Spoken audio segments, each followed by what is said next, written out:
Jerusalem is not just a city on a map. It is a place where history breathes through ancient stone walls, where every street carries memories of empires, prophets, and conflicts that shaped the modern world. For thousands of years, Jerusalem has stood at the center of faith for billions of people. Muslims, Jews, and Christians all look toward the city as a spiritual symbol, a place of prayer, identity, and belonging. But right now, something feels different. In recent weeks, as the holy month of Ramadan began, tensions in Jerusalem have quietly risen once again. New restrictions, heavy security, controversial visits to holy sites, and a growing sense that a delicate balance is shifting. To understand why people are saying that something strange is happening in Jerusalem, we first need to understand what makes this city unlike anywhere else on earth. Inside the old city lies a sacred plateau known to Muslims as the Al-Aqsa Mosque compound and to Jews as the Temple Mount.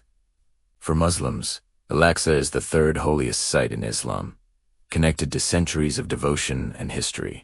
For Jews, the same location represents the ancient site of the First and Second Temples, one of the most important places in Jewish heritage. For decades, an unwritten arrangement known as the status quo helped maintain a fragile peace there. Under this understanding, Muslims prayed freely inside the compound, while non-Muslims could visit, but were not allowed to perform religious rituals. It was never a perfect system, but it kept tensions from spiraling out of control. Until now.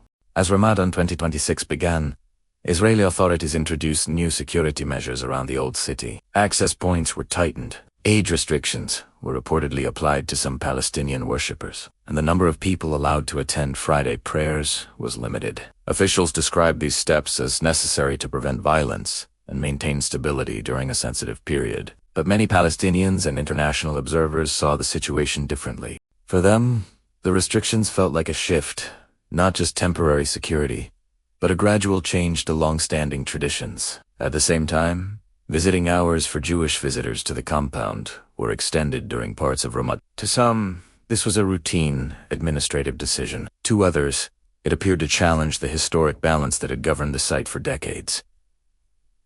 The result was a city filled with quiet tension. Thousands of worshippers still gathered for evening prayers. The spiritual atmosphere remained strong, but beneath it was an undeniable sense of uncertainty. Then came a series of incidents that drew even more attention. Reports emerged that a senior imam connected to Al-Aqsa had been detained and temporarily barred from entering the mosque. Supporters called the move an interference in religious leadership. Authorities insisted it was linked to security concerns. Soon after, groups of Israeli settlers entered the compound under police protection during Ramadan.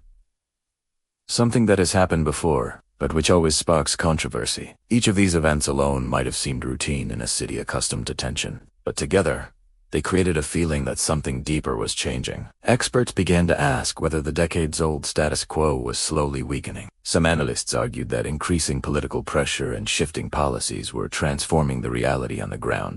Others countered that the situation was being exaggerated, saying that security threats made stricter control unavoidable. In Jerusalem, truth often depends on perspective. What one side calls protection, the other calls restriction. What one group sees as tradition, another sees as political strategy. And so, the debate continues. Ramadan has always been a sensitive time in Jerusalem. Large crowds gather at night, filling the old city with lights, prayers, and voices echoing through ancient courtyards. But when security measures increase, even peaceful gatherings can feel tense. This year, checkpoints and police deployments were highly visible across East Jerusalem and the surrounding areas. Officials said their goal was simple: prevent violence before it starts. Critics, however, argued that heavy security itself can increase pressure, turning religious moments into political. This is not the first time Jerusalem has experienced such tension. Over the years, small incidents inside the Al-Aqsa compound have sparked widespread protests far beyond the city's walls. Because Al-Aqsa is more than a local mosque,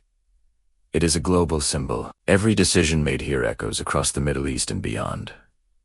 Behind the scenes, politics plays a powerful role. Jerusalem's future has always been tied to larger debates about borders, sovereignty, and identity. Israeli leaders often emphasize security concerns and the need to prevent unrest. Palestinian leaders and many international observers warn that gradual policy changes could permanently reshape the city's religious balance. Between these two narratives lies a complex reality, one where ordinary residents simply try to live their daily lives amid uncertainty. Walk through Jerusalem today, and you will still see tourists taking photos, shopkeepers opening their stalls, and children running through narrow alleyways.